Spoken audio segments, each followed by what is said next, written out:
Olá! No encontro de hoje eu vou conversar com a Anissagé. Ela é encenadora e Iaquequerê do Ileaxé Oyala Deinan. Nessa conversa nós vamos falar sobre processos criativos nessas relações entre teatro e candomblé e na construção de uma prática de teatro ritualizado. Vamos lá?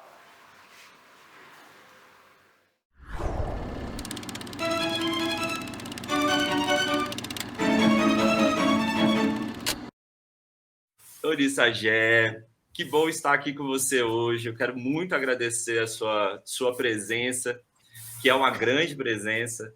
É, Fico muito feliz que você conseguiu abrir aí, né, esse tempo, esse caminho dentro da sua agenda que está completamente tomada aí pela escrita da sua tese, do doutorado.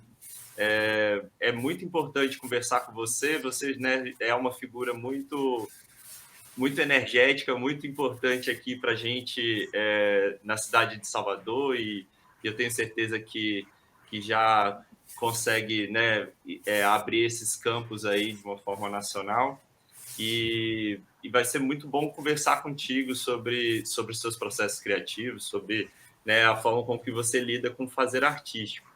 E eu vou te jogar, vou deixar você falar, mas vou te jogar a primeira pergunta, que é: por que você faz arte? O que te leva a fazer arte hoje?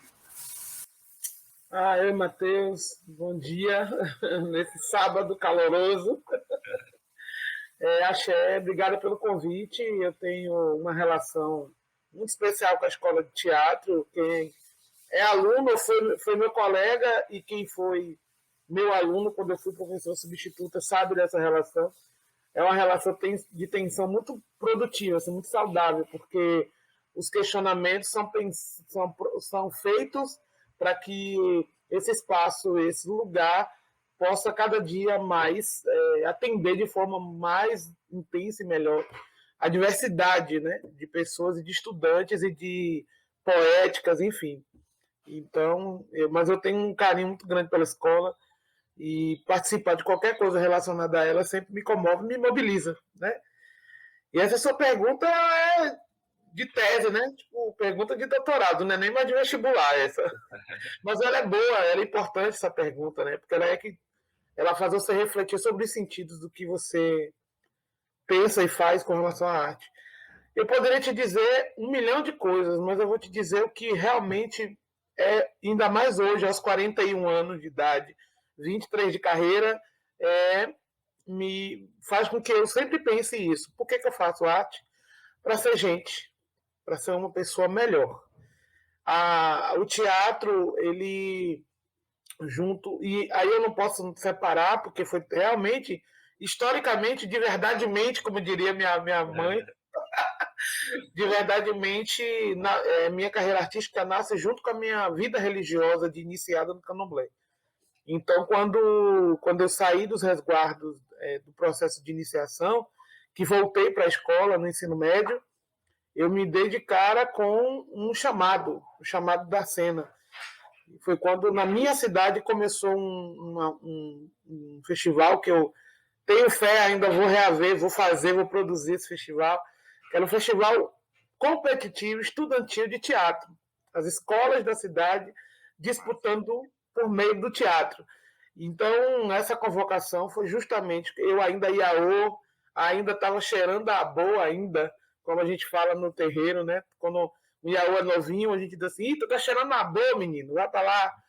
Então, na hora que aconteceu esse chamado, tanto do orixá quanto do teatro, essa reunião, esse encontro, esse encruzilhamento fortaleceu a minha subjetividade, a minha personalidade. Eu faço teatro porque eu quero ser gente, continuar me sentindo gente, continuar sentindo o que gente deve sentir, me humanizar. O teatro, ele me humanizou, mostrou para mim quem eu era, a que chão eu pertencia, em quais outros territórios eu gostaria de conhecer, de visitar.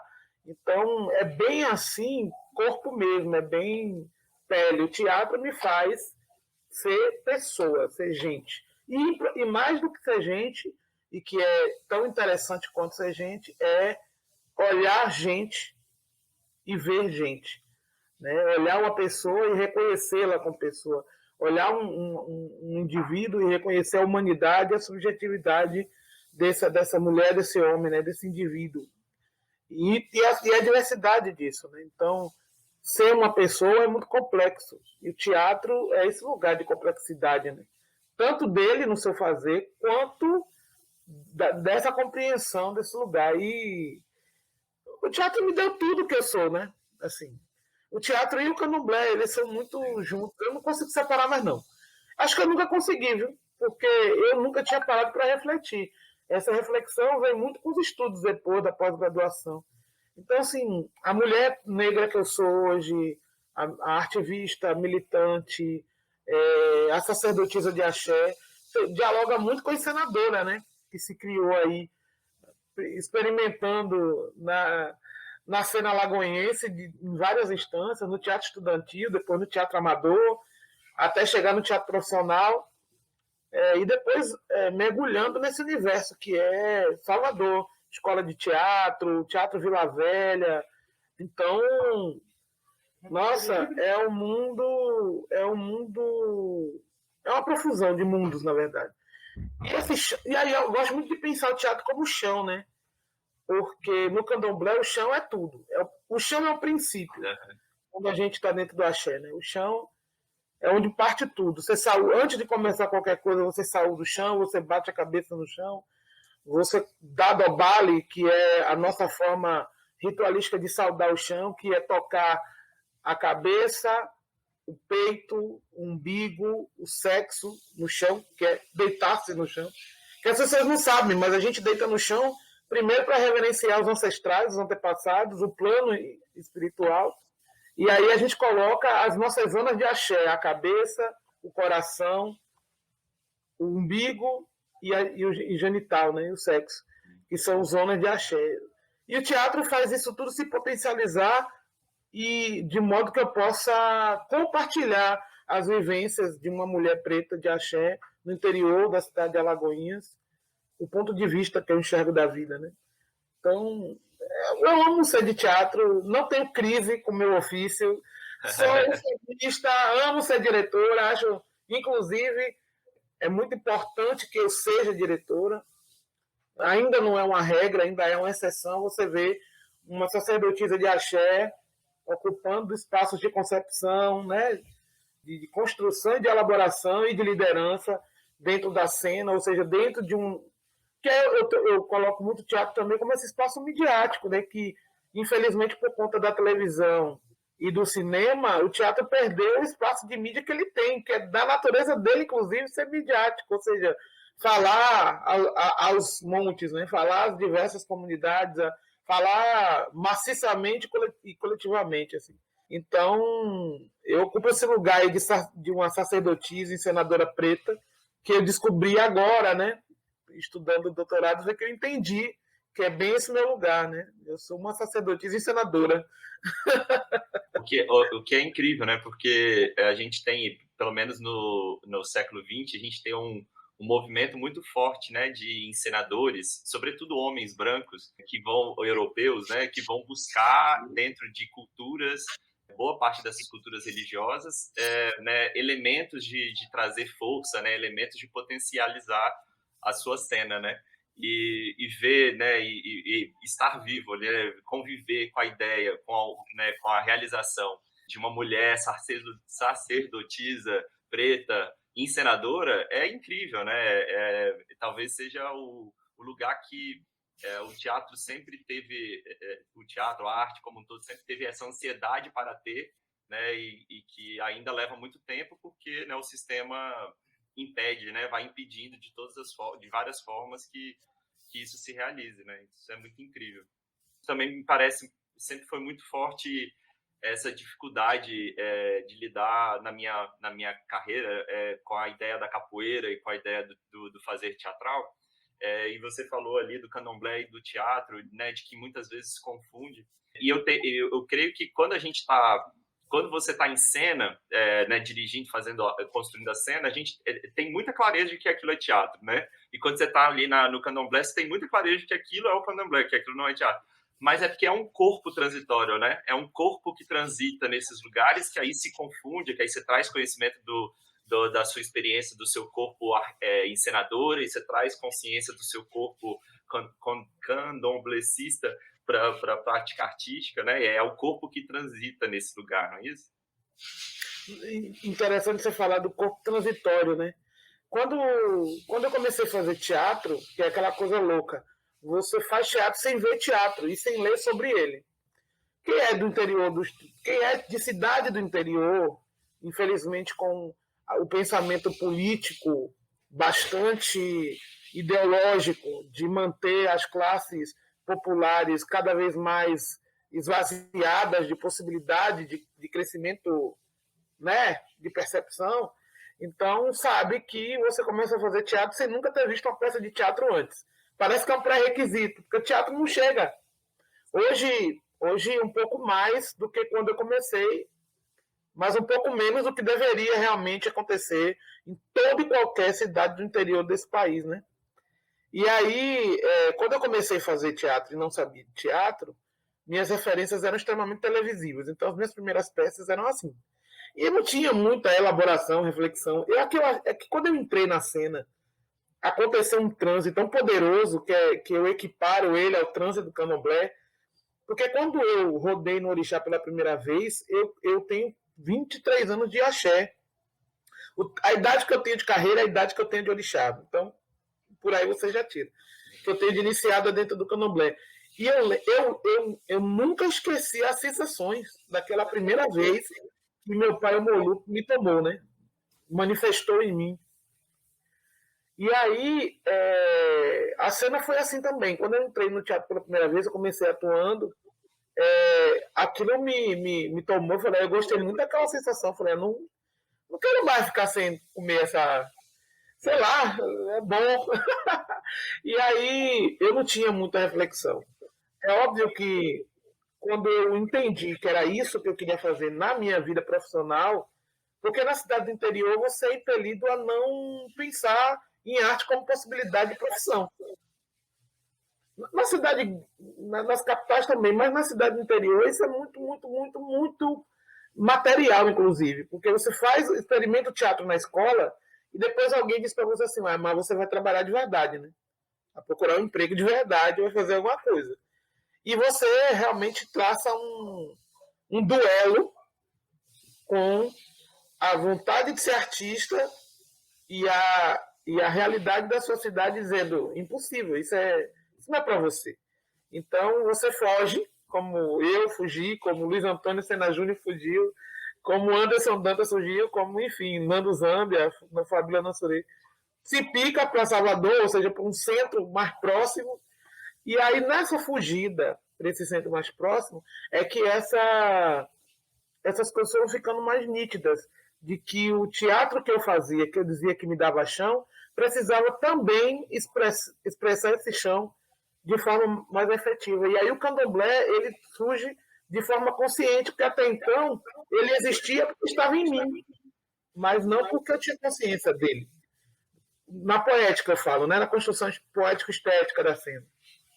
Então, nessa transição entre sair do teatro amador de Alagoinhas e ir para o teatro profissional em Salvador, e um pouco antes de entrar na universidade, eu comecei a entender que eu precisava era compartilhar mais esse chão. E aí essas fronteiras que são... Marfus fala muito disso, porque ele é meu orientador, então ele assistiu tudo que eu produzi. E aí a gente conversava, a gente tem uma parceria muito profunda. Assim. Aí ele falou assim, é um entre-lugar, é um limiar, uma zona de fronteira. E aí eu fiquei procurando achar qual o termo melhor definiria esse estado de quem transita por esses dois lugares. E eu achei a Encruzilhada da Leda Maria Martins o melhor lugar, porque quando ela fala que a encruzilhada é lugar de divergência, mas de interseção.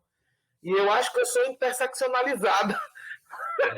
Trazendo a Carla Continente para a nossa conversa, eu acho que eu sou interseccionalizada. Para além dessas questões de gênero, classe e raça, mas pensando em teatro e na manifestação cultural candomblé, porque vai para além da manifestação religiosa, eu fico nesse encruzilhamento entre esses dois campos, sem muita preocupação e necessidade de determinar ou delimitar onde começa um e termina o outro. Até porque eu não construo o teatro que eu faço a partir de um olhar mimético para a cena. E eu acho que é esse o olhar que me deixa mais livre, porque o candomblé ele é uma matriz e um motriz criativo. Então eu tenho uma licença poética enorme, eu me inspiro, eu edito, eu tensiono, eu conflito. Eu escrevi um texto em 2016, chamado Dudual, Poder Feminino da Criação, que meu babalorixá ficou por aqui comigo. Então tem essas zonas também, porque, enfim, eu afirmava coisas na dramaturgia que iam de encontro a muita coisa que ele defendia dentro do candomblé e eu discordava. O teatro me deu essa possibilidade de também criar zonas de discordância dentro do espaço da religiosidade, e o contrário também acontece. O candomblé me fez discordar de coisas dentro do teatro, assim. Então, como eu não tenho mais essa necessidade, porque essa necessidade foi provocada foi provocada quando eu estreiei o primeiro espetáculo. A necessidade de que eu tinha que dizer o que é o quê. Uhum. Quando eu fiz Xiriobá em 2009, que a classe artística ficava assim, não é teatro, não. Ave Maria. Não é teatro, gente, não. E eu estava assim, tão feliz que eu estava conseguindo expressar as minhas angústias e inquietações relacionadas a esse encruzilhamento candomblé teatro, que eu estava lá preocupado, gente, se até aqui é teatro. Quem separa essas coisas? O pensamento ocidental, o pensamento africano pré-colonial é integralizador, não trabalha com hierarquizações, é aglutinador, né? Eu não preciso. Mas aí eu caí na armadilha e fiquei tentando decidir. Não, aqui é teatro, aqui é candomblé. Eu quebrei a cara, logicamente, Exu riu da minha cara, disse assim, maluco, vai ficar aí comendo pilha de branco, problema seu. Aí, quando eu fui montando as outras peças, principalmente a partir de montagens como Oyassi, a Filha de Oyá, de 2012, Exu, a Boca do Universo, de 2014, é que eu percebi que eu não precisava absolutamente determinar, mas ficar transitando. Na verdade, o grande barato é essa encruzilhada enorme que eu fico passeando. Tem horas que eu estou mais na ponta do candomblé, tem horas que eu estou mais na ponta do teatro, tem horas que eu estou bem no meio do X, e tem que pensar em encruzilhada do ponto de vista africano, né? Porque encruzilhada mudou para nós, diaspóricos brasileiros, porque o que era um X quemetiano, né, egípcio, um grande X, se tornou a cruz. Uhum. Então, a encruzilhada, às vezes, fica aparecendo essa coisa da cruz. Não, é o X. Uhum. Então, um caminho passa por dentro do outro. Eu me situo Matheus Schmidt. Existe, na verdade. Eu me situo no meio ali, ó, em que um caminho toca no outro ali. É bem naquele outro elemento, no terceiro elemento, que eu estou chamando de cenicidade do axé, né? Você conseguir observar, você conseguir olhar o candomblé, essa manifestação cultural, mais do que isso, é uma tradição, né? A continuidade da composição e da constituição do processo civilizatório, né? de uma sociedade, de sociedades, né? Porque se pensar que o candomblé brasileiro ele é a reunião de várias etnias africanas, né, de um continente que foi trazido para cá. Imagina um país que é formado por diversas comunidades étnicas que compõem um continente inteiro. E a gente recebeu pessoas negras de vários lugares do continente africano. Então, o candomblé é essa forma de enxergar, de buscar uma certa unidade dentro da diversidade. E isso tudo vai para o teatro que eu faço. Então, como eu estou ali brincando com o Exu no meio da encruzilhada, o tempo todo dialogando com ele, gingando com ele ali, sambando, sei lá, congando, maracutiando, tudo que eu puder chamar de manifestação cultural, né? Manifestação da cultura popular, que majoritariamente é negra e indígena, porque essas manifestações são chamadas de cultura popular porque estão fora do círculo oficial que a branquitude estipulou, né? Que deveria ser cultura, manifestação tão oficial e erudita quanto o que é posto dessa herança luso que a gente tem. E aí, pois é, jogando ali com o Exu, eu fico nesse espaço. Eu tenho experimentado outras coisas, por exemplo, nessa pandemia. Eu não dirigi, só dirigi um espetáculo nesse formato audiovisual, mas fui, digamos assim, assaltada da necessidade de colocar na cena o cotidiano do terreiro, que era uma coisa que não entrava. Eu ficava muito na ancestralidade mítica, o orixá, né, as divindades e as cerimônias públicas da divindade, que é o xirê, o transe, sendo que eu lido com o transe de outra forma, ele está muito mais no processo do que na cena, mas ele é um balizador, o transe ritual do axé com o transe cênico do atuante. Eu fico brincando ali, pensando formas de construção criativa. Mas aí eu escrevi uma sequência de contos chamado Contos de Terreiro, que eu estou com muita vontade de encená-los, porque o cotidiano da vida das pessoas de comunidade de terreiro não estão mediatizadas, né? E quando é colocado na cena, é um lixo. Sim. Não me lembro de um terreiro de candomblé colocado em uma novela que dissesse assim, ai meu Deus, graças ao orixá, não tem.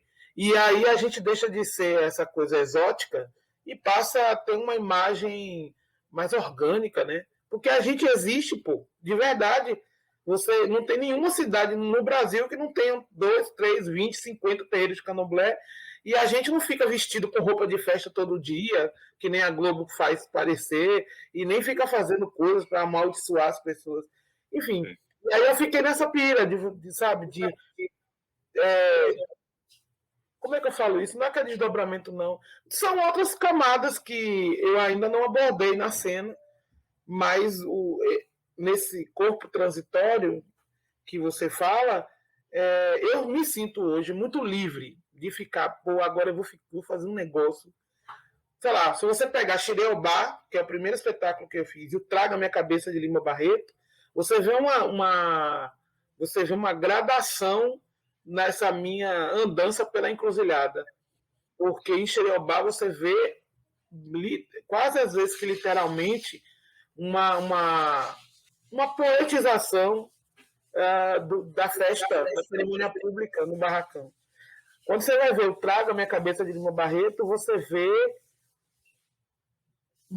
É como se você visse mais teatro, só que esse teatro ele é feito pela lente desse processo de enegrecimento que o candomblé me dá. Então você vê um Lima Barreto que não tinha, historicamente, nenhum contato com a cultura negra, por conta do contexto dele. Ele era negro, mas era católico, criado dentro... Imagina, na época de Lima Barreto, fazer as coisas que eu faço hoje era loucura.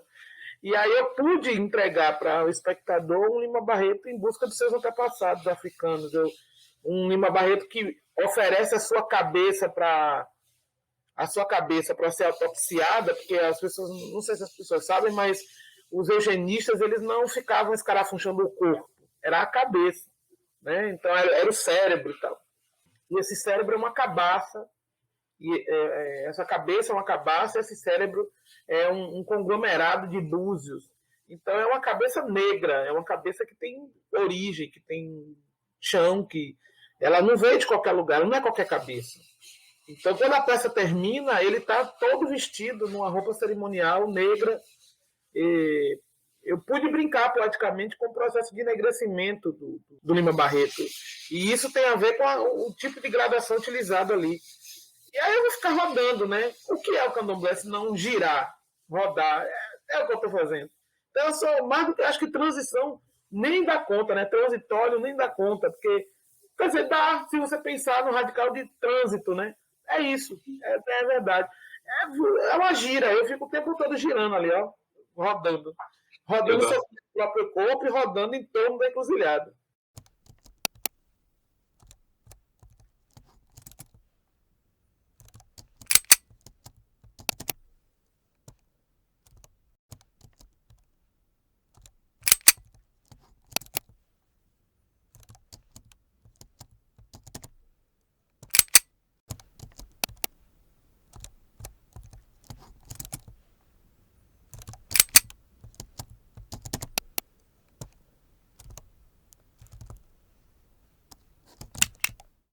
Eu gosto de transitório porque ele traz tanto essa ideia do trânsito, do trânsito do ir para vários lugares, mas ele também remete ao transe, né? Sim, O corpo que é transitório, né? Ele vai e vem em várias esferas. Que eu acho que você falar da encruzilhada como um X, né?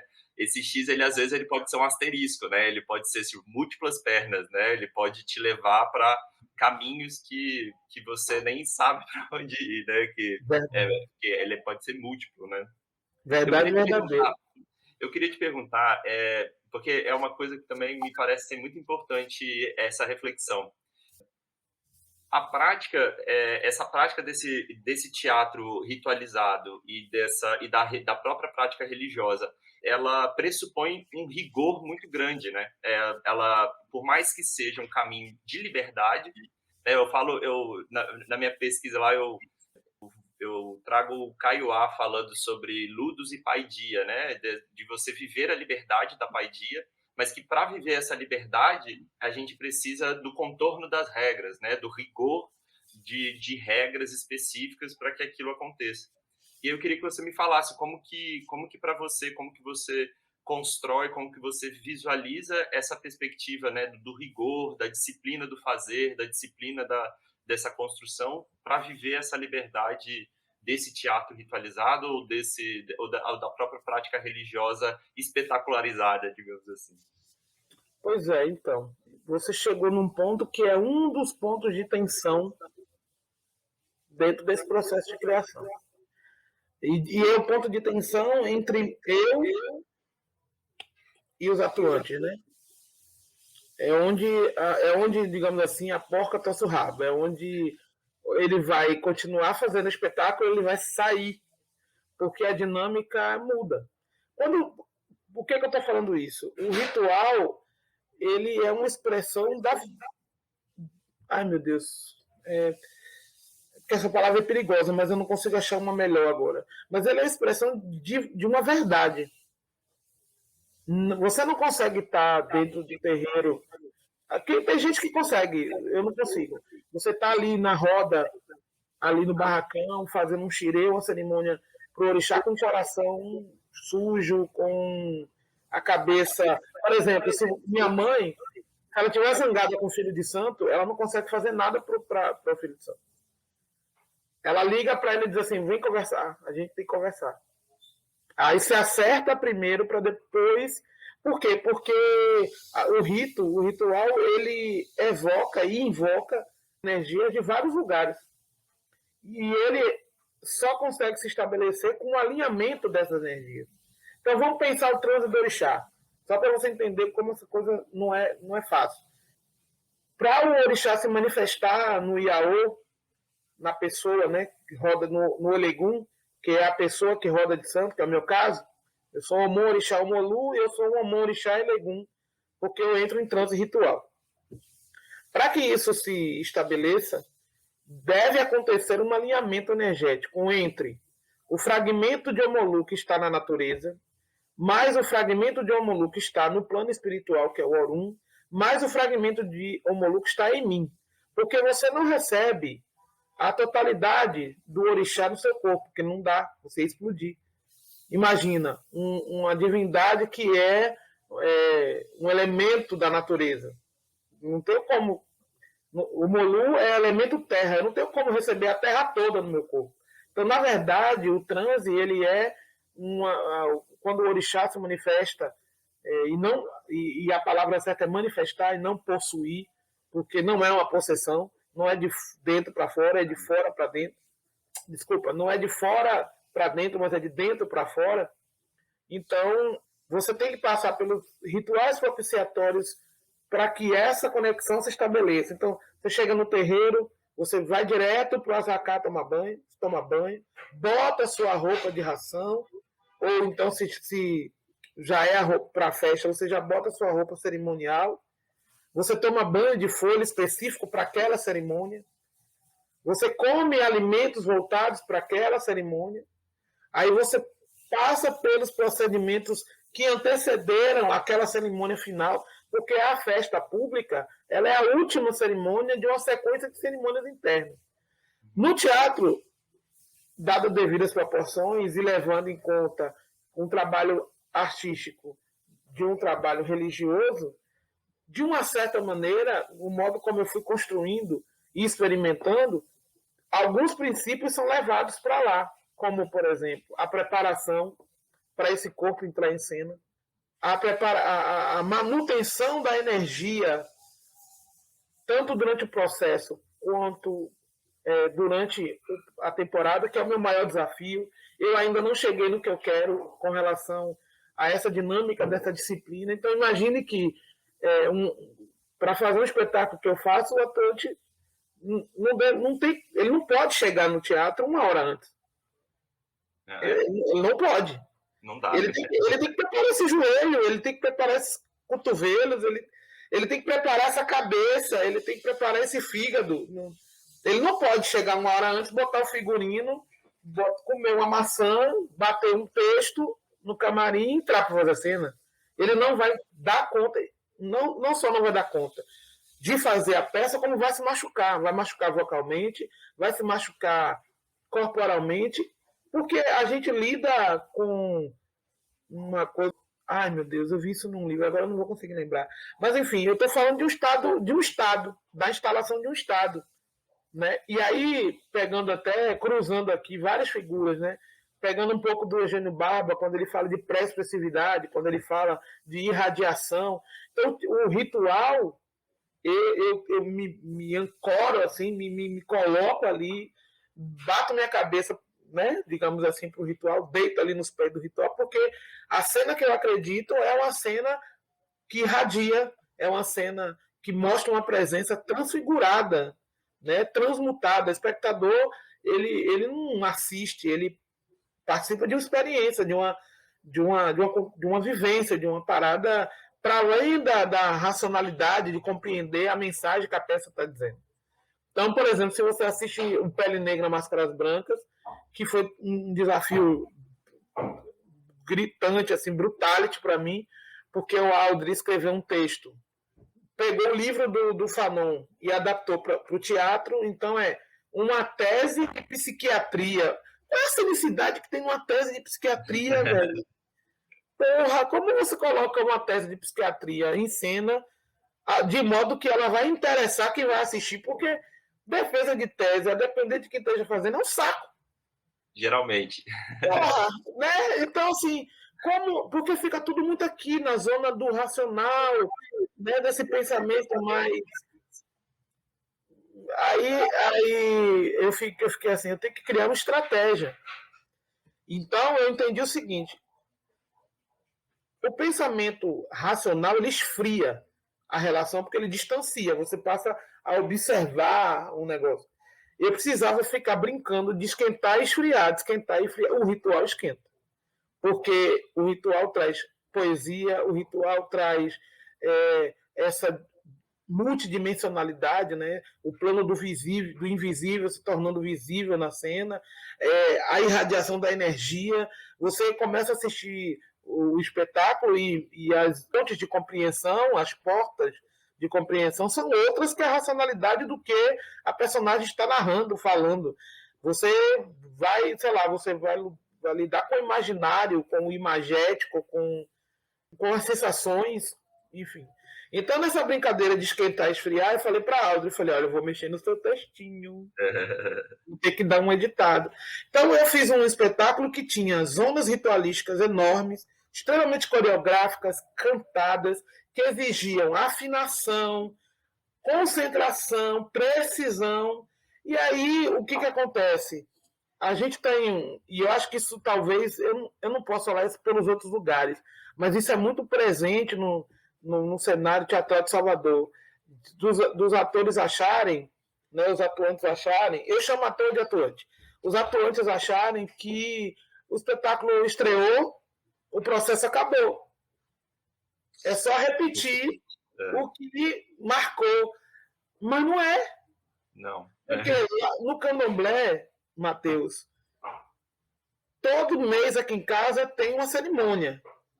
Tem o xirê. A gente convida a comunidade do terreiro e a comunidade como um todo para vir celebrar e reverenciar aquele orixá. Mas o xirê não acontece sempre da mesma forma? Cada xirê é um xirê. Acabou. Começa pelos rituais internos. Quando a gente vai fazer os rituais sacrificiais, né, o orô, que a gente vai lá imolar os animais, porque são cerimônias que só participam os iniciados, já começa aí. Quando você oferece, faz um sacrifício animal para Yansan, a energia é uma, para Oxóssi é outra, para Omolu é outra, para Oxalufã é outra. A mesma coisa quando você vai lá para a festa pública. Aí você tem que estar, primeiro, eu já não tenho mais 20 anos, então quando eu chego no terreiro tem algum momento que eu preciso dar uma paradinha para descansar joelho e coluna, porque se meu orixá for dançar, eu não posso estar tão cansada. Minha voz, eu preciso ter voz para cantar de noite. Então, os atuantes que experienciam esse tipo de construção pautada pela ritualidade têm que compreender que não dá para ir para a balada na sexta-feira, encher a cara, fumar todas, tomar todas, e depois ir fazer o espetáculo. Você vai fazer qualquer coisa, menos o espetáculo que foi montado. E é uma briga, porque fica parecendo que é só a louca do rolê. Você está criando coisa... Eu digo, não, gente, eu estou dizendo para você se cuidar. Eu só estou dizendo que você precisa estar com o corpo limpo, disponível para poder se conectar com a energia do orixá e a energia do espetáculo, porque a construção do espetáculo não perpassa apenas uma reprodução de alguma técnica corporal, vocal e a compreensão racional de um texto. Aí, brincando um pouquinho com o Arthur, né, que ficava irritado com a prisão, com o aprisionamento da linguagem cênica à linguagem da palavra escrita. Né? Ele detonava o texto nesse sentido de que a gente não arranhava, como é que... Esqueci o nome que se dá isso quando você... esgarçar. A gente não esgarçava a palavra, a gente não entrava nas outras camadas possíveis. Ficava ali naquela coisa mais superficial e imediata do processo da linguagem, principalmente da palavra escrita, no caso das coisas que ele falava. Então, é um processo em que você vai entrar em cena e você tem muitas responsabilidades, e uma delas é a responsabilidade energética. Quando um não está conectado, detona todos os outros. Já vi apresentações de Exu, a Boca do Universo, do Pele Negra, de Xireobá, irem para o ralo, porque alguém entrou desconcentrado.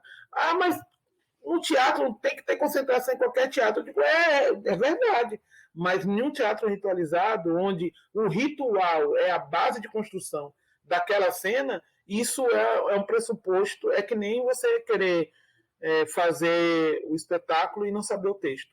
Tipo, que é o número 1, né, digamos assim. Você tem que saber... De um teatro tradicional.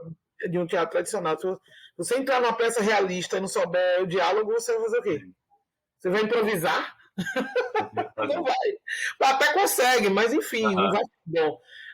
A energia, que é uma coisa impalpável, uma coisa que você não consegue definir, que é uma parada super abstrata, vira matéria num teatro ritualizado. Porque você lida com gradações energéticas, conexões energéticas. Isso é um dos casos, mas tem várias outras coisas. Por exemplo, tem um livro maravilhoso da Ruana Ben Santos, que ela analisa o candomblé, se chama Os Nagô e a Morte. E aí ela vai falando do poder da palavra dentro do candomblé e tá. Então imagina um teatro que junta a oralidade do povo preto, o poder da palavra dentro do candomblé, mais a força da palavra na cena. Você não pode falar um texto de qualquer jeito, de qualquer maneira, porque você não está só cuspindo uma palavra. Essa palavra, por exemplo, segundo lá, não só segundo ela, mas segundo eu mesma, que sou de candomblé, quando você fala, o som é matéria, o som é materialidade para a gente.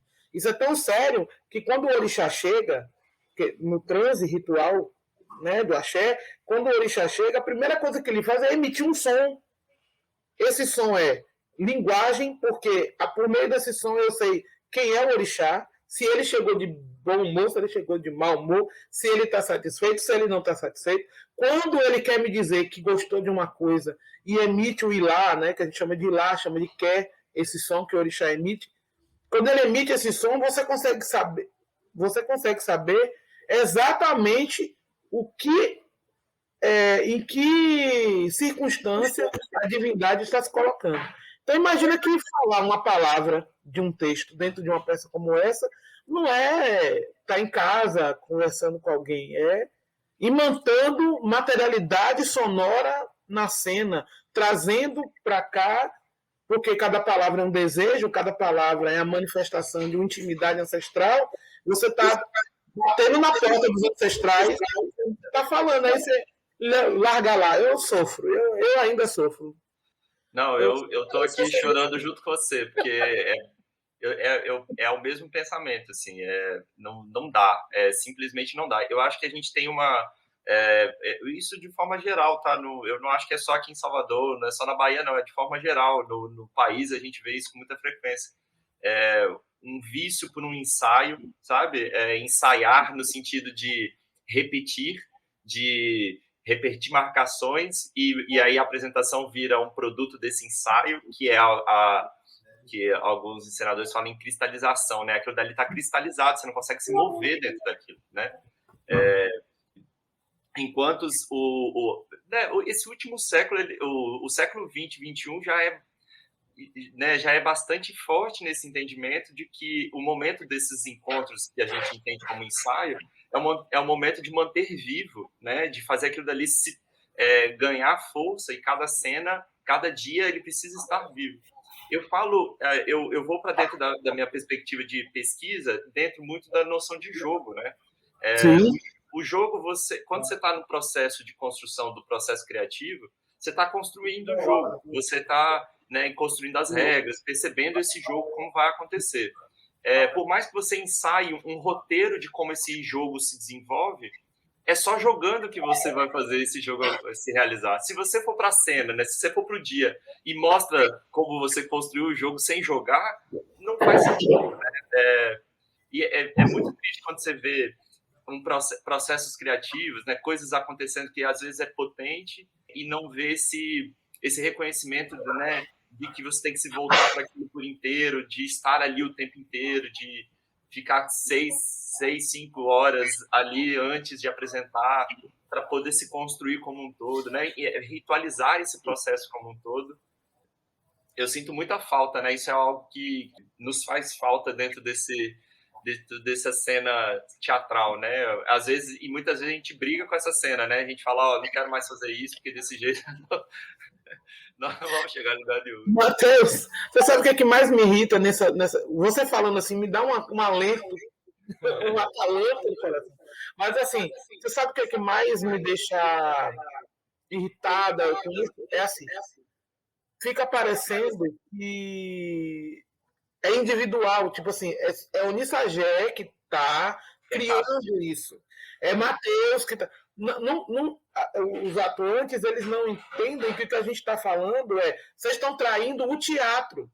Porque quando você não entende o jogo, o ritual, você não entende a natureza do teatro. E é isso que você fala, você só sabe jogar jogando e não o arremedo ensaiado do jogo, que é o simulacro pobre, entendeu? Então, assim, o que me irrita é que quando eu falava, por exemplo, no grupo, quando eu falava, aí você é muito exigente, eu acho que tem muita exigência. Não é isso, não é só exigência. É, na verdade, uma tentativa da gente dar o passo adiante dentro dessa relação. E ensaio, para mim, é repercutir, não é repetir. Porque repercutir tem a ver, por exemplo, com os atabaques do barracão, quando começam a tocar e chamam as divindades. Olha que coisa incrível e fascinante. É o som do vegetal no animal, ou seja, do aguidavi, que é um fragmento de uma árvore, de uma planta, tocando na pele daquele animal que já foi imolado e que virou a pele do atabaque, a mão do Ogã, a voz do Ogã e todos os rituais anteriores é que consegue fazer aquele alinhamento que eu falei lá atrás acontecer. No teatro é a mesma coisa. Se o ensaio não é repetição, mas sim repercussão, se você não decora o texto, a peça, seja lá o que for, no sentido de cristalização, mas no sentido de... Tem uma tradução francesa para decorar, que é de coração, né? Decor. Então imagina que coisa incrível, você coloca o seu coração na parada, de coração. Está tão entranhado em você que já tomou suas emoções, já tomou suas vísceras, que eu também não acredito nesse teatro físico, que é só contorcionismo, suor e língua para fora. Eu fico muito chateado com esse excesso e esquece que é emoção, porque não é só essa forma esvaziada de elasticidade e flexibilidade. É de expressão, os caras tem que dizer alguma coisa. Então, repercutir, em vez de repetir, vai fazer com que você entre cada vez na sala de ensaio num jogo novo. Agora, você tem que estar disponível. Você não está disponível, mas... É muito desgastante. É isso que eu tento explicar, né, para as pessoas que estão ali nesse processo formativo. É muito desgastante. Você fazer uma cena de 5 minutos é muito desgastante, né? Como ator e como atriz, ou, né, atuante, como você disse. É muito cansativo. Assim como entrar numa roda de capoeira, né, que é o meu cenário de visão, você não consegue jogar 1 minuto e meio na roda de capoeira. Você joga 30 segundos e tem que sair, porque assim, você não dá conta, é muita informação, muita coisa. E atuar é muito trabalhoso, muito cansativo, deixa a gente doente mesmo, assim, né? De desgaste mesmo, como um todo. E é por isso que a gente tem que se preparar e respeitar todo esse processo, né? Agora, eu queria te perguntar em relação ao embrião do processo criativo. Eu entendo que você tem uma relação com a palavra, né? Como você já disse algumas vezes, né? Às vezes até mesmo como uma pulsão de criação, né? A palavra como, né, escrever um texto e a partir desse texto, né, você vai pensar em alguma coisa.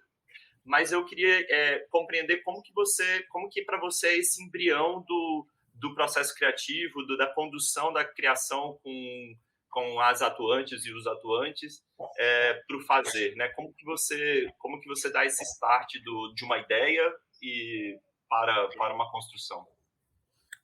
Tem uma coisa que acontece que, na verdade, eu já fazia, mas eu nunca refletia sobre ela, e agora o doutorado me deu essa possibilidade. A primeira coisa que eu preciso fazer antes de começar até a falar de uma ideia, de um trabalho, assim, por exemplo, eu vou usar o Pele Negra muito como exemplo, porque ele foi o último trabalho presencial que eu fiz. Então ele está muito fresco na minha cabeça. Eu preciso fazer um diagnóstico antes de começar a trabalhar. Antes de tocar no assunto. E esse diagnóstico tem a ver com a subjetividade dos atuantes que vão fazer o espetáculo. A primeira coisa que eu faço é uma sondagem emocional de em que estado está a emocionalidade daqueles atuantes. Como é que eles estão? Você está bem? Como é que está o coração? Parece clichê, mas não é não. Porque o que aconteceu no Pele Negra? Eu recebi um elenco de 10 atuantes, todos advindos de processos criativos tóxicos e racistas, cheios de machucados cênicos. Eu não estou falando de entrar na vida da pessoa, não. De saber assim, você fala com seu pai, você fala com sua mãe. Isso acontece também. Mas é assim, é que nem quando a gente vai fazer santo. Quando a gente chega no terreiro que quer frequentar uma casa, a primeira coisa que minha mãe pergunta é: por que você veio para cá? O que te chamou a atenção nessa casa? Você quer ser de candomblé por quê? Aí a pessoa vai dizer um monte de coisa. Aí nesse monte de conta ela vai dizer: então, isso aí tudo que você disse, jogue fora, porque o candomblé não tem condição de lidar isso não. Você ainda quer continuar sendo de candomblé?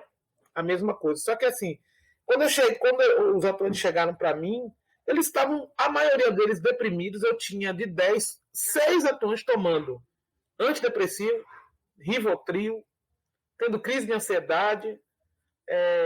Eu percebi que eu preciso fazer um diagnóstico do Ori, de como está, e diferente do pensamento ocidental, a cabeça não é só o centro intelectual da parada, né? Ori é um orixá e Ori é eu, né? Eu, como é que eu estou? Então, Depois que eu faço esse diagnóstico, e eu faço esse diagnóstico de forma cênica, por meio dos rituais instauradores, que eu separei os orixás, catalogando-os de uma forma aos elementos fundamentais da natureza que cada um corresponde, né? Então, tipo, o Molu é um orixá de terra, né? Yansan é um orixá de ar, Euá é um orixá de água. Então, assim, que o elemento fundamental daquele orixá é assim, o mais preponderante, porque tem orixás que vibram nos 4 elementos. Por exemplo, como o Xumaré. O Xumaré tanto está na terra como está no ar, como está na água. Ele só não é fogo, por exemplo. E aí eu meio que aglutino os orixás por essa separação de terra, fogo, água e ar, e eu vou fazendo os rituais. Então, por exemplo, no Pele Negra, eu já tinha feito esses rituais no Xereobá, em Oiace, em Ogum, em Canzuá, mas no Pele Negra eu tive que fazer uma mudança. Por exemplo, o ritual da terra, que nos outros espetáculos aconteceu para um processo de enraizamento do corpo mesmo, uma coisa pensada para propiciar esse enraizamento tanto físico mesmo, da matéria, do pé, o fortalecimento da base do atuante, como enraizamento no sentido de que raiz você pertence, que lugar você ocupa, que chão é esse que você pisa. No caso do Pele Negra, ele mudou, ele precisou ser transformado no ritual do reflexo. Eu troquei a lama de Nanã, a terra de Omolu, que eu levava realmente a pessoa num espaço assim, in natura, ou levava lama mesmo, comprava lama, você compra argila na São Joaquim, depois você dilui ali em água, fazia uma lama, e a gente se besuntava inteiro dessa lama e ia fazendo umas coisas lá, umas macumbas lá na sala de ensaio. Geralmente eu faço esses rituais no terreiro, então eu faço no barracão de Ansan, e isso tem ainda mais outras camadas e outras intensidades. Eu percebi que eu precisava fazer com que eles se olhassem no espelho.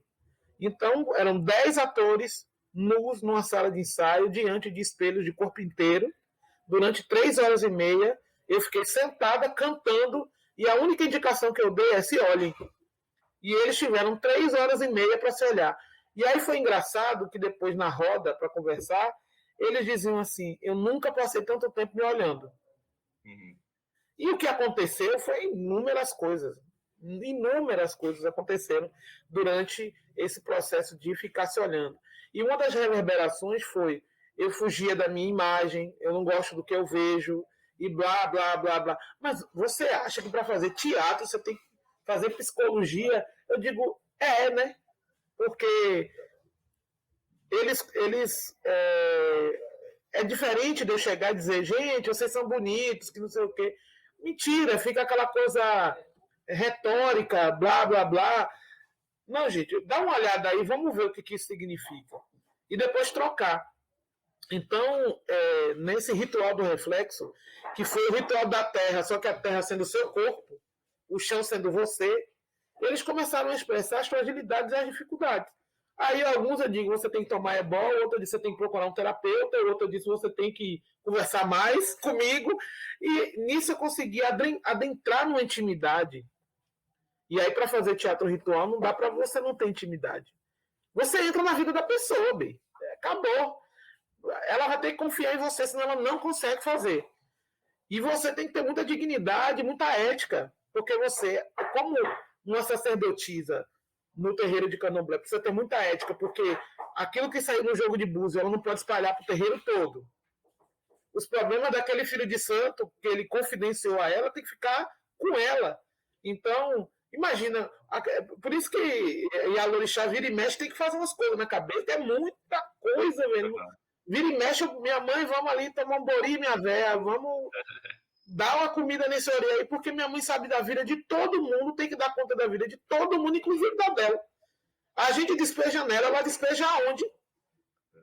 Né? Então, a diretora, ela tem essa função também sacerdotística, sacerdotal, relacionada a esse processo. Então, esse é o ponto zero, sabe, Matheus? Zero mesmo, assim. O diagnóstico de como está, o encaminhamento do que é possível e o adensamento da relação. Eu passo a fazer parte da vida dessa pessoa de uma forma muito profunda mesmo, assim. E aí depois disso, porque além de diagnosticar, eu tento mudar. Então, quem está muito mal, eu tento dar uma levantada, e quem está bem, ajudar a levantar o que está mal. Nisso a gente vai fazendo assim, ó, os vetores vão mudando. Aí, quando essa subjetividade, essa individualidade está melhor, eu posso colocar qualquer trabalho técnico que vai funcionar. Aí a música funciona, aí o corpo funciona. Porque essa história de que você quer a técnica, porque eu quero um teatro muito técnico, para mim é o seguinte: a técnica é o trilho, o atuante é o trem. Um trem vive sem trilho, mas para que serve um trilho sem trem? Sabe?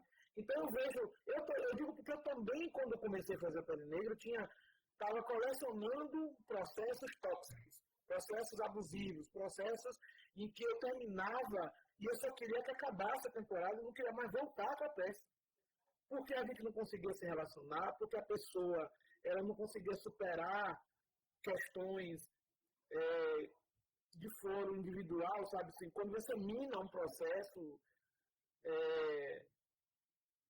por ego, sabe? Você não consegue entender, olhar a obra, que é isso que mais me incomoda na arte hoje. O que mais está me travando para encenar olha a obra, gente, a gente está ali por conta daquela montagem, não é nem a minha vontade, nem a de Matheus, nem da Itufba, é a obra. O que aquilo vai fazer de importante na sua vida e na vida dos outros? Não, a obra vira um detalhe, um pano de fundo para... Não é, né? E depois disso, desse diagnóstico da subjetividade, da emoção, e minha terapeuta falou uma coisa que nunca esqueci. Ela disse assim, a gente subvaloriza como é que fala? Quando a gente despreza, subestima. A gente subestima a emoção. A gente não sabe o que é esse espaço da vida da gente, que é a emocionalidade. Né? A gente tem a materialidade, a espiritualidade e a emocionalidade. A emocionalidade é onde está o eu. Só isso. Só isso. Onde está o eu. É onde está a persona individual. Então, depois desse diagnóstico que a pessoa está melhor, ela se sente um pouquinho mais abraçada, amada, e é afetivo, velho. É falta de afeto, às vezes, sabe? E aí você vai descobrir que a pessoa não está namorando há anos, que a família é uma porcaria, que não sei o que, não sei o que. Aí você tem que criar as rota de fuga para ela, só que fuga saudável, não de fuga, rota de fuga para se melhorar e depois resolver. Aí depois disso, que é feito nos rituais instauradores, aí começa o que eu chamo de poeirão, que é uma forma ritualística de improvisação. Eu faço uma listagem, um levantamento das imagens força, que tem, quando é um texto prévio, aí eu vou lá na peça mesmo e pego uma sequência de imagens fundamentais, assim, que traduzem aquele texto.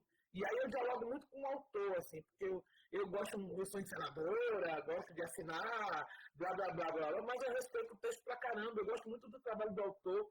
Eu entendo que o texto explodiu no século XXI, mas ele ainda continua sendo uma coisa super relevante, importante. Tem um labor ali, não dá para ser escrota, entendeu? E eu não gosto disso. Então, eu olho aquele texto com muito carinho, eu estudo mesmo, eu me dedico a ele, assim. E aí eu vou para. Quando eu faço esse levantamento dessas imagens orientadoras, que são imagens sínteses, que depois vai acabar fechando a concepção cênica da peça, aí a gente vai para a sala de ensaio, visualizar essas imagens, corporificar essas imagens, vocalizar essas imagens. Mas o vocalizar ainda é muito musical, é menos essa linguagem verbal e mais som, vocalidade, musicalidade, mas ainda sem letra. Quando a gente está nesse processo de vocalizar, visualizar e corporificar a imagem, a gente vai criando um conjunto de partituras cênicas. Imagens que depois viram partitura. Aí eu vou olhando quais dessas partituras me interessa, em que medida, e aí a gente vai separando e registrando. Aí quando eu separo uma quantidade de imagem para uma determinada cena, eu paro de poeirar e monto aquela cena, porque aí eu não perco. Ela vira vai virar marca mesmo, vai virar... Então, depois desse diagnóstico da emoção, eu vou para esse trabalho mais dentro da área do teatro, porque ele está disponível, né? Ele começa a despejar os problemas na visualização, corporificação e vocalização dessas imagens e da construção das partituras. Surgem coisas inusitadíssimas que, de repente, toma todo o trabalho. Eu tenho dificuldade, um dia eu vi uma diretora de teatro, eu era assistente dela, ela chegar para um ator e ela falou uma bizarrice, assim, sem precedentes. Eu era guria de teatro, assim, na escola de teatro, estava no segundo, terceiro semestre, uma coisa assim, mas eu sempre fui muito inquieta, então quando eu entrei na graduação, não fiquei esperando a escola me dar, eu fui procurar o que fazer, porque o povo acha que você termina, ganha o diploma, e aí você entra no mercado de trabalho. É a maior burrice que o ser humano pode fazer ser artista. Você tem que entrar no cenário quando você está estudando ainda. Porque aí essa migração vai ser orgânica. Depois que você faz a bendita peça de formatura, que você vai começar a se mostrar para as pessoas, que nada. Quando eu fiz Ogum, eu já era assistente de Mafuz, já era assistente, sei lá, de meia Salvador, já tinha feito não sei o quê. E aí essa diretora falou assim, montou uma cena toda realista mesmo, realista de televisão. A cena toda marcadinha ali naquele formato pequeno. Aí chegou pro ator e falou assim, você vai para casa, vai montar um corpo extra cotidiano e vai trazer para mim. Simples assim. Assim, aí ele olhou pra cara dela com um susto, assim, tipo, tá. Aí ele foi pra casa, fez um monte de contorção, de clichê, ele se distorceu lá do jeito que ele pôs, e foi o que ela colocou na cena. É óbvio que essa peça foi um lixo. Sim. Foi horrível. Primeiro porque ela não deu conta nem do que da chave realista que ela estava defendendo ali, e muito menos desse processo de extracorporeidade, corpo extra-cotidiano, sei lá. Que a pessoa lê a porra do negócio no livro e começa a citar os nomes lá e nem sabe o que isso quer dizer. E aí, no Poeirão é que eu consigo acessar o corpo para além dessa racionalidade que a gente é enraizado, né? Por conta da nossa colonização. Então, o teatro, as pessoas querem fazer teatro como se fosse cinema. Eu digo, gente, cinema é uma coisa, teatro é outra coisa. E aí eu mostro a diferença dos dois, que a pessoa quer sentar e eu digo, gente, olha só, quero essa partitura maior porque a gente está no teatro. Não tem uma câmera 2 para dar zoom na sua mão, amor. Aí a pessoa vai entendendo o que eu estou falando. Então, nesse jogo, Matheus, nesse jogo de improvisar, corporificar a partitura, entender, a gente vai criando o repertório imagético da peça. Aí a gente vai recheando com coisas, com outras imagens, com texto, com música. E essa construção mais corporal, que é o que me agrada no teatro, é justamente a possibilidade de poder explodir o corpo, que é uma coisa que não dá para fazer nem na TV nem no cinema, e que eu amo muito, muito no teatro. Quando eu assisti Grande Sertões Veredas da Bia Lessa, eu fiquei abismada, assim, abismada, porque os atores eram tudo. Era Cacto, era o Rio São Francisco, era Urubu, era o Carcará, era Bizeiro, era Poste. E não era aquela coisa da imitação, não. Era uma construção corporal feita em sala de ensaio para plasmar essas imagens cenicamente na peça. Então, eu me apaixono muito, eu gosto muito desse jeito de fazer teatro, de construir a partir do corpo do ator, resolver tudo teatralmente, né? Não ficar usando outros recursos. Tudo bem, usa um telão ali, uma imagem ali, mas eu gosto de resolver tudo teatralmente. Tem uma peça de Marfuz que eu amo muito, que é Meu Nome é Mentira, que é assim, a cadeira é mochila, é palanque, você resolve teatralmente. O Traga-me, a cabeça de Lima Barreto, que foi a peça que eu dirigi o Cobrinha, a gente combinou isso, assim, tipo, vamos resolver no teatro, vamos. Então, tudo que ele precisava, a gente resolvia teatralmente. Lima Barreto vai para o quarto dele, a gente pegou a cadeira, botou a Cobrinha debaixo da cadeira, era o quarto do Lima Barreto, por conta da atmosfera da cena, o recorte da luz. Enfim, a gente até lidava com essa coisa da tecnologia, tinha vídeo na peça, tinha off, muito off. mas a gente resolvia no corpo dele. Era o modo como ele se jogava embaixo daquela cadeira que você que estava assistindo dizia, e agora ele está no quarto dele. Ou então está numa zona de intimidade. Então eu lido muito com isso. Então eu faço esse diagnóstico, sinto, sondo, depois eu trabalho toda essa poeiragem de material. Aí é lógico que a cada processo é um processo, a depender do que o texto, ou do que a peça, do que o tema que peça, eu vou fazendo outras conexões. Mas é muito orgânico, assim, pensar nesse jeito de trabalhar. Eu me inspiro muito no candomblé. Então, candomblé você vai fazer santo, você primeiro toma ebó, depois você toma bori. Não, mentira. Você toma ebó, depois você dá comida Exu, depois você toma bori, depois tem orô do orixá, depois tem... E aí vai. Com o teatro é esse processo. Primeiro eu som no corpo, deixo ele disponível, depois eu cobro desse corpo tudo que eu puder cobrar, tiro tudo que eu puder tirar, depois a gente começa a bricolar, cola aqui, não, e aquela partitura, não sei o quê, deixa aí com essa fala, trai. E aí a coisa vai surge assim que parece que quem vê os espetáculos que eu ensino, às vezes os atores não são dançarinos, e parece que são, que é uma coisa também que eu quero abolir. Não, da encenação resolver o que tem que ser resolvido pela expressividade, pela ampliação do repertório corporal do atuante. Porque aí eu fico tendo que dar conta de tudo, e isso é cansativo.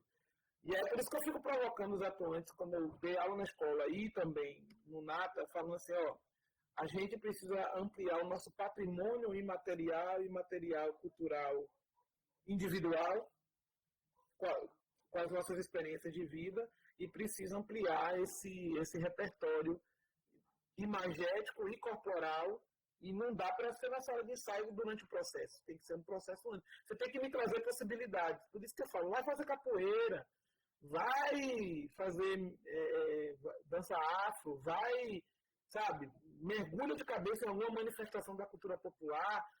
Eu vi um espetáculo lindo do Miolo, grupo, que é um teatro de rua, Companhia do Miolo, de São Paulo, que era todo feito no cavalo marinho. Gente, e não era aquela coisa estúpida de você pegar um breguete da manifestação e forçar a caber na peça. Não, eles pararam para fazer cavalo marinho. E depois que eles entenderam a grandiosidade daquele processo, do que essa manifestação, eles viram o que é que cabia em Relampião. Imagina, falar de Lampião e a partitura corporal base desse trabalho, né, o corpus interpretativo desse trabalho, ser o cavalo marinho. Tem um movimento do cavalo marinho que é o mergulho, né? Acho que chama de mergulho, eu não me lembro. Quando eles faziam, a plateia gritava, do nada. Parece que sentia um negócio assim.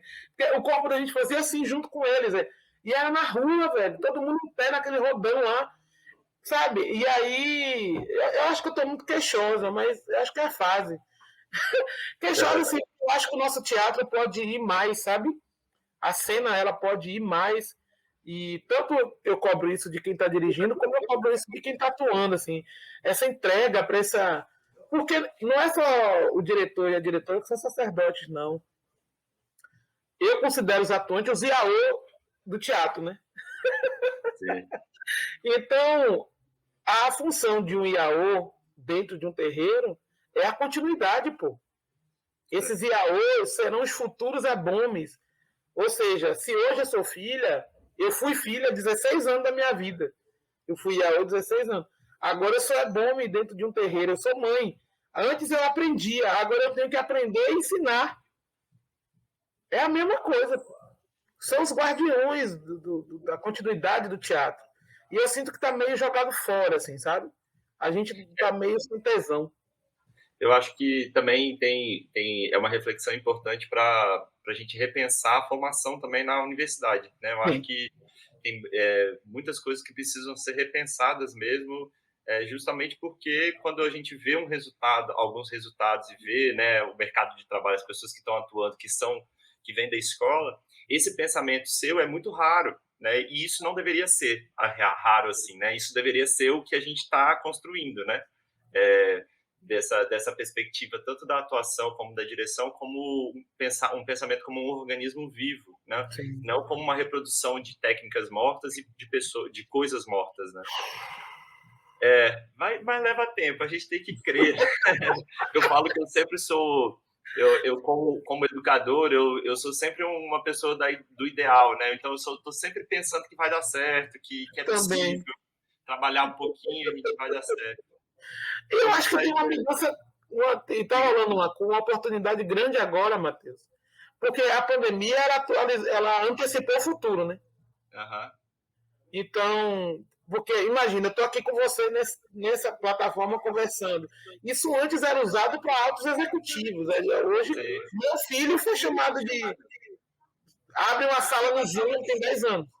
Sim. Então, o que eu chamo de antecipação do futuro existe agora mais materiais disponíveis de possibilidade de estudo, de compreensão, de ampliação, de dilatação, para... Ai, meu Deus. Olha, só para encerrar essa história. O artista no Brasil, ele é visto como um empecilho e não como um aliado do processo de valorização, manutenção da constituição da sociedade, assim, digamos.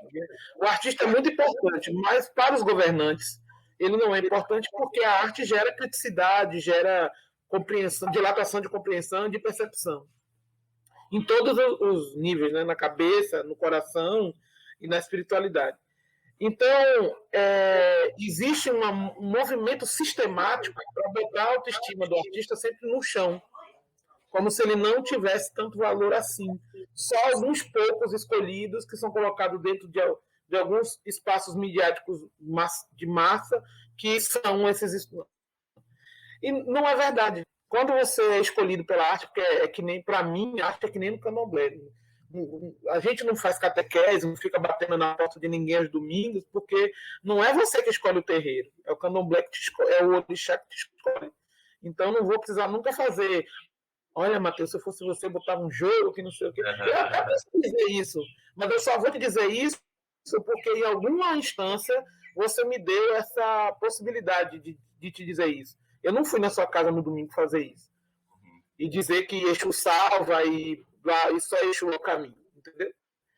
Então, para mim, o teatro é a mesma coisa. Quando você se bate numa cena, é porque o teatro te escolheu e você tem ali uma missão para ser desenvolvida dentro desse espaço. E essa autoestima baixa faz com que você sabote esse lugar e acabe, como é que eu posso dizer, compartilhando, contribuindo com o pensamento desse governo, não só esse, mas vários outros que a gente já teve, que acha que artista é vagabundo, que está gastando dinheiro público em vez de estar comprando saco de cimento ou arroz e feijão para alguém comer. Só que arte é também comida, né? É também alimento. Então, eu acho que a gente precisa rever a arte no que tange a filosofia, mais do que no que tange a técnica. Está faltando para mim mais essa reflexão ampliada, emocional e espiritual do valor da arte, da importância de ser artista. Porque nessa pandemia, 2 agentes trabalharam pela saúde do povo. Os médicos, enfermeiros e funcionários da saúde e nós, artistas. A gente não pirou e não enlouqueceu porque tinha filme, porque tinha peça, porque tinha música, porque tinha livro, porque tinha desenho, porque tinha fotografia, porque tinha escultura, ou seja, porque tinha um manancial de coisas produzidas no ambiente artístico, comidas, enfim, que fez com que a gente minimamente se reconfortasse e achasse um sentido para enfrentar um processo, esse luto que a gente está vivendo, contra as mortes. Então, eu acredito, para quem vai ver essa minha com você, de que tem que pensar nessa arte antes até do dinheiro. E olha que eu não estou dizendo que não precisa de dinheiro, hein? Eu sou daquelas que saem no braço dessa história boba de que artista não tem que ganhar dinheiro. Mas é um pouquinho antes. Tem uma coisa aí, um fatorzinho antes. Porque o dinheiro vai ser consequência da sua ação, enquanto artista. É irrefutável. Eu digo porque tudo que eu tenho na minha casa e tudo que eu como e visto hoje foi com dinheiro de teatro. Eu não faço outra coisa, não. Eu faço teatro. Então é isso.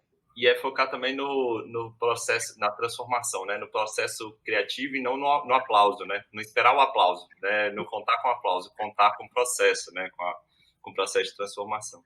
Por isso, eu quero muito agradecer você, né? Que conversa gostosa e que bom encontrar você. Que bom que você está aqui, que bom que você está produzindo academicamente, produzindo artisticamente, produzindo religiosamente. Eu fico muito feliz em saber que, inclusive, você, né, se construiu dentro dessa escola de teatro e que, né, em todos os aspectos, em vários aspectos, não em todos, obviamente, mas em vários aspectos, e que a gente pode contar hoje com a sua capacidade incrível de pensar o fazer artístico, pensar o fazer ritualístico e também construir pensamento, né? E também concretizar isso de várias formas. Muito obrigado pela conversa, pela confiança, e que a gente possa urgentemente se encontrar pessoalmente, né? Tomar um bom café, trocar bastante ideia e se construir nessas presenças que nos fortalecem, né? Matheus, axé para tudo que você disse, que assim seja. Eu agradeço também o convite, fico muito feliz. É muito bacana poder devolver coisas que eu colhi no decorrer desses 15, quase 16 anos dentro da universidade. Eu entrei na UFMA em 2006 e de lá não saí nunca mais. Quando eu não estava na pós-graduação, estava participando de alguma coisa em que a escola ou a universidade, como de uma forma, estava participando. É muito importante a minha presença dentro desse espaço e eu quero sempre povoar ele, porque você não muda um sistema brigando na porta, você muda um sistema brigando dentro dele. Então, quando eu posso contribuir, eu estou sempre disponível. Adorei o papo. É tão bom poder falar de linguagem, de como faz, como não faz. Sinto mais falta disso, de diretores compartilhar experiências de linguagem, não ficar só sobre tema. E o teatro negro fica vítima disso, né?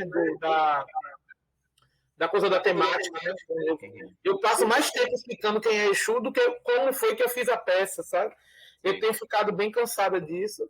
Que a galera curta, que a galera se inspire e que a gente continue na labuta e no labor de ser artista, porque a gente não é brinco, a gente é orelha.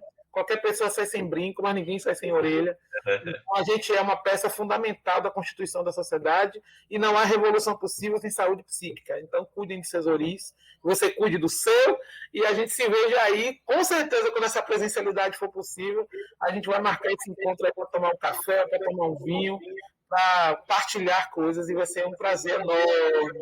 Em breve, estou convocando geral para a defesa dessa tese. E já estou na fila. Importante da minha vida. Já estou aguardando. Axé, querido. Obrigado. Um beijo. Beijo, meu amor. Um abraço.